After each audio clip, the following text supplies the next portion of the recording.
So today is our last day of brand new material before test 2. So we're going to talk about the chain rule and how to use it to find derivatives of inverse functions, including the log function. And then Wednesday, we're going to talk about derivatives as an overview. Like we're just going to look at all the techniques we've learned and practice. Okay. Friday, we're going to review, and Monday, test 2. Okay, so today we're going to learn the derivative rules for log functions and inverse trig functions.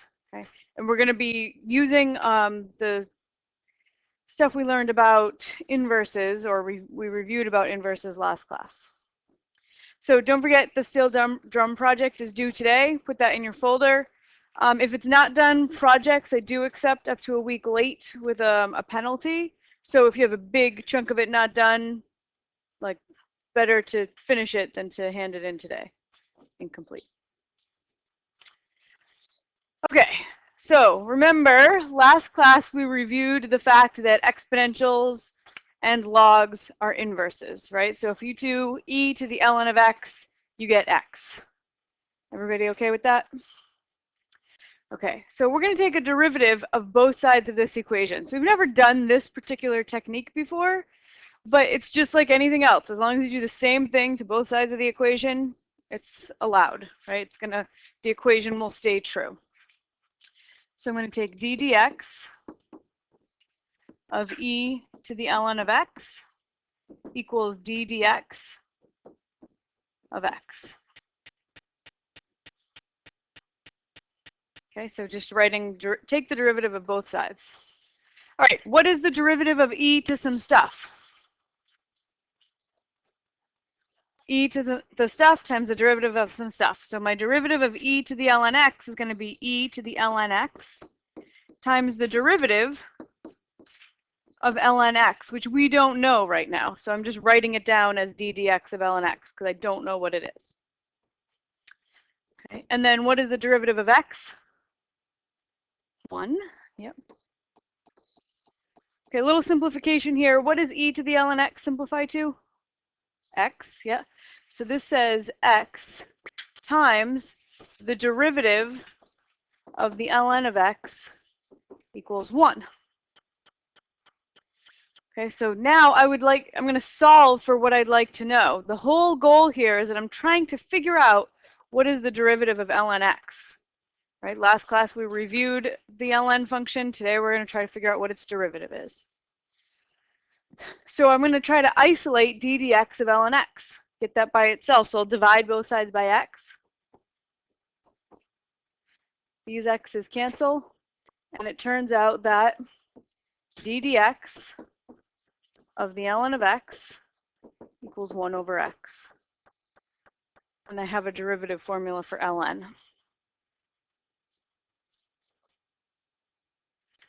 So it's a neat little derivation. Yes. The derivative of x, d dx of x, is 1. Yeah. So we're going to use this technique over and over today. Any function, if we know the derivative of its inverse, we can use this technique to find the derivative, right? So like I know the derivative of sine, so I can use this technique to find the derivative of inverse sine. Okay, and that's what we're going to do next. But let's practice with this one first. So d dx of ln x we just discovered is 1 over x. And then if we apply the chain rule, that means if you want to take d dx of the ln of some stuff, that would be 1 over the stuff times the derivative of the stuff. Okay. So we've just got one more formula we can apply the chain rule to now.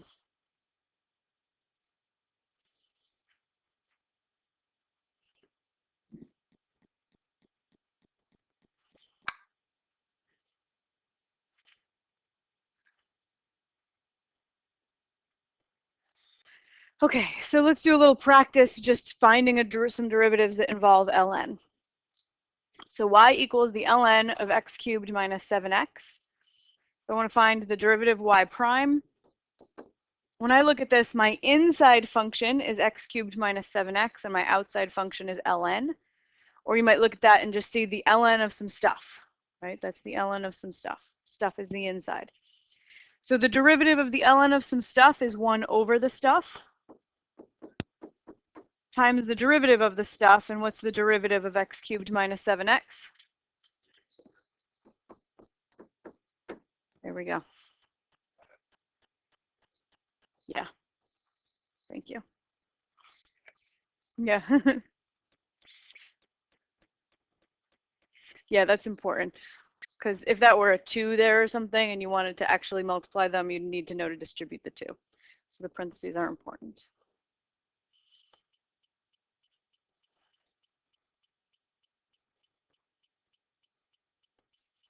All right, so in this case, in part B, the ln of x is my inside function, right? And my outside function is being raised to the 7th power. So think of this as some stuff to the 7th power. So if I want to take the derivative, the first rule I'm going to apply is the power rule. So I'll bring the 7 down in front, copy the stuff, raise it to the 6th, and then I have to multiply by the derivative of the stuff, and the derivative of ln x is 1 over x.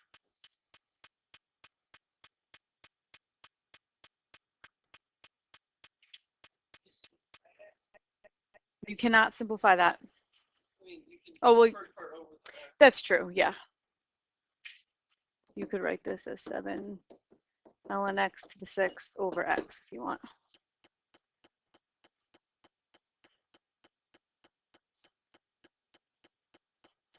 But in general, especially on a quiz or a test, if I tell you not to simplify, it's because I don't want to have to take points off when you do it wrong, right? So show me you know how to take the derivative and just circle it.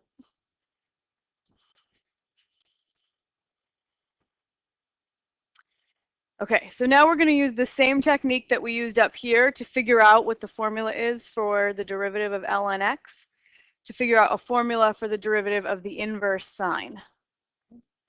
So this one has one extra little tricky step at the end, but the beginning is exactly the same. So we start by writing a true statement. I know that the sine of the inverse sine of x is x, because sine and inverse sine undo each other. So I start by writing that.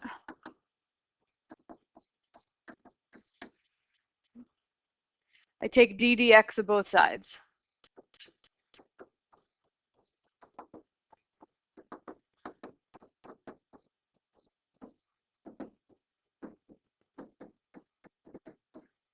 So I'm just taking the derivative of both sides. Okay, so think of on the left here, this is the sine of some stuff. Taking the derivative of the sine of some stuff. The derivative of the sine of some stuff is the cosine of that stuff. But then I still have to multiply by the derivative of the stuff.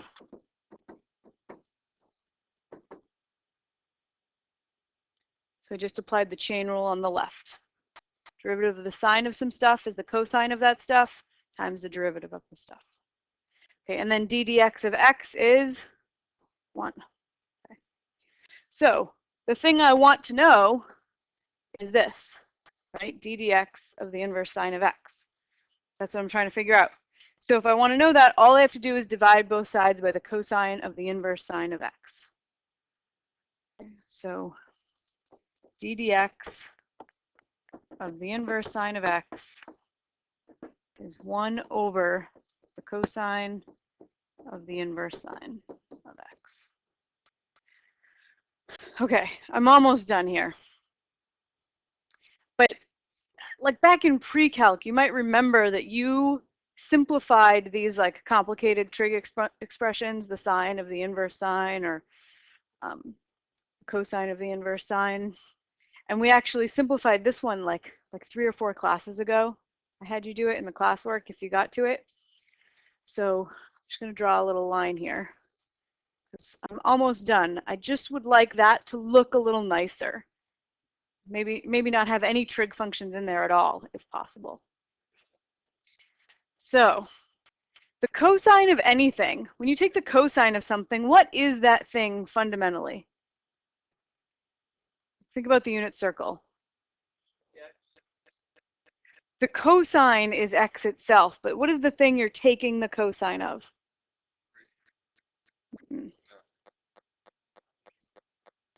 It's an angle, right? The thing you take a trig function of is an angle, right? Like on the unit circle, if I say find the cosine of pi over 4, find the sine of 30 degrees, those things are always angles. Whatever you take a trig function of is an angle. Okay, so inverse sine of x, that's an angle. So just to remind us that, we're going to call it theta, because theta is like one of those standard angle names. And we're going to let theta be the inverse sine of x.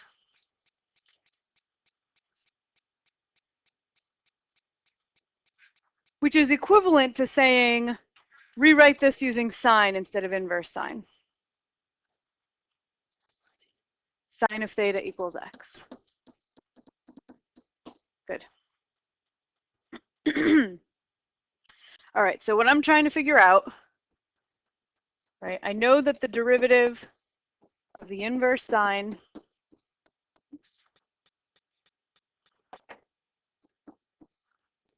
is 1 over the cosine of the inverse sine of x. Okay.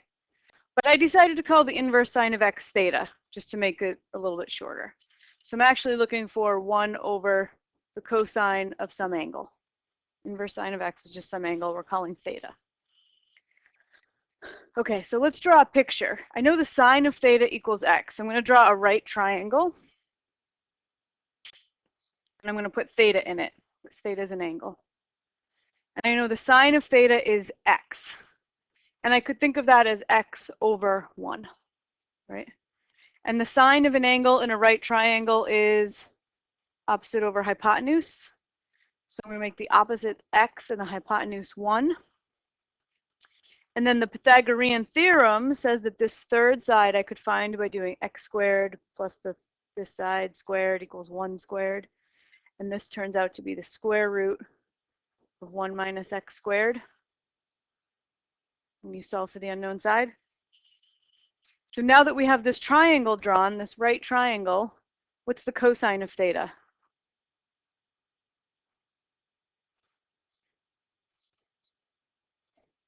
Over 1, yeah.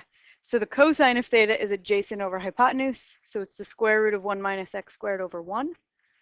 So this is 1 over cosine theta is the square root of 1 minus x squared. I'm not going to write the over 1 because over 1 doesn't change the value, right? So that's it. That's the derivative of the arc sine.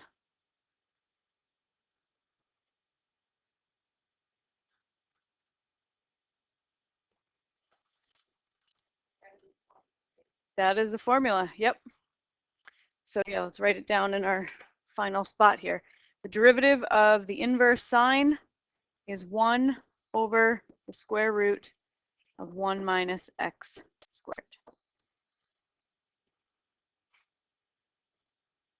So if I wanted to take the derivative of the inverse sine of some stuff, it would be 1 over the square root of 1 minus stuff squared. Okay, instead of an x, I put the stuff. But then I'd still have to multiply by the derivative of the stuff.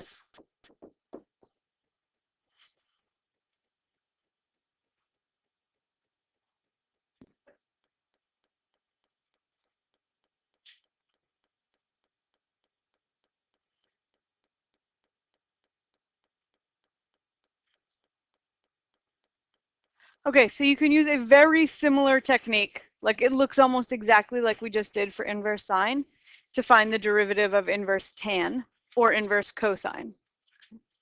So I asked you later in your activities, I asked you to figure out the derivative of inverse tan. So you'll do that last in your activities.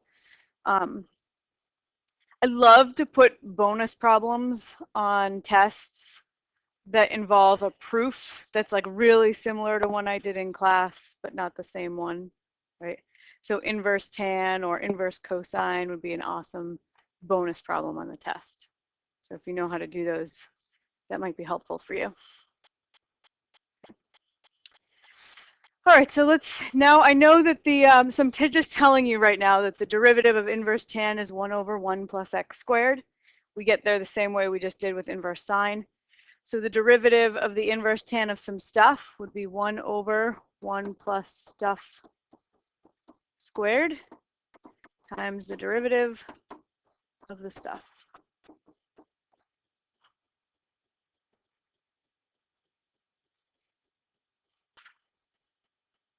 All right, so we'll do one practice where we use derivatives of trig functions and sort of a complicated looking derivative. So I want to find d dx of the inverse sine of 5x over the arctan of x cubed. So inverse sine and arcsine mean the same thing, just different notations. Same thing for arctan and inverse tan. They mean the same thing. And it might be helpful if you know there are parentheses there. All right, so what's my overarching rule? What am I going to start with here?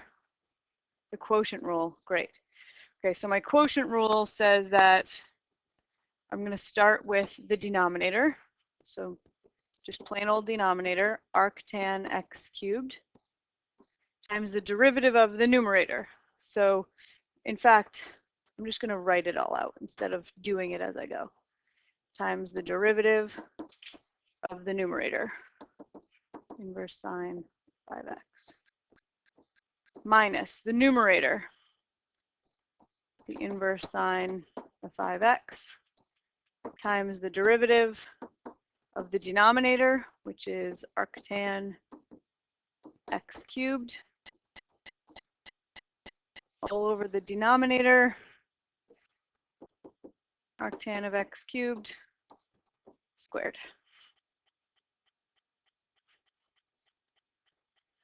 Okay, now I'm going to actually try to take these two derivatives that are within the quotient rule. So that's, I think, pretty good advice, is when you have a really complicated derivative, don't try to do too many steps at once. Right? If you know you want to start with the quotient rule, but you're getting a little mixed up like within it, just write out the quotient rule, then do the next step in another line. Okay, so I've got arctan x cubed times, so the derivative of the inverse sine of some stuff. Well, the derivative of the inverse sine we just derived, and we figured out it was 1 over 1 minus x squared, square rooted. So this is going to be 1 over the square root of 1 minus 5x squared, because that's the sine of some stuff. The 5x is the stuff. And then I have to multiply by the derivative of the stuff, which is 5. Good.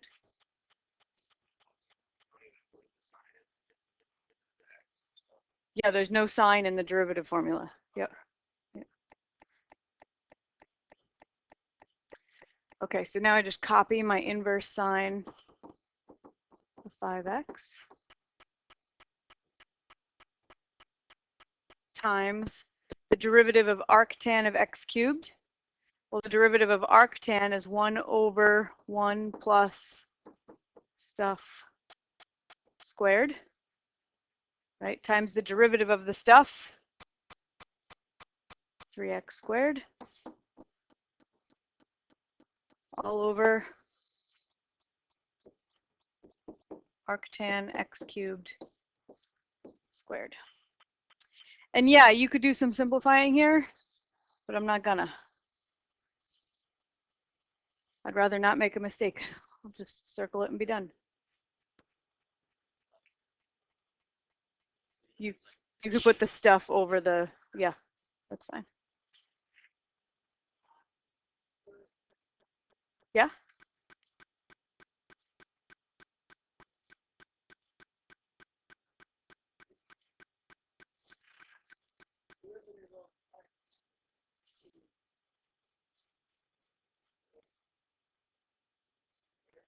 Yeah, I was taking the derivative of arctan of x cubed from right here. So the derivative of arctan is 1 over 1 plus the stuff squared. Right, so 1 over 1 plus x cubed squared. Yeah, the arctan x cubed at the beginning is just the denominator from the quotient rule, so we're not taking the derivative there.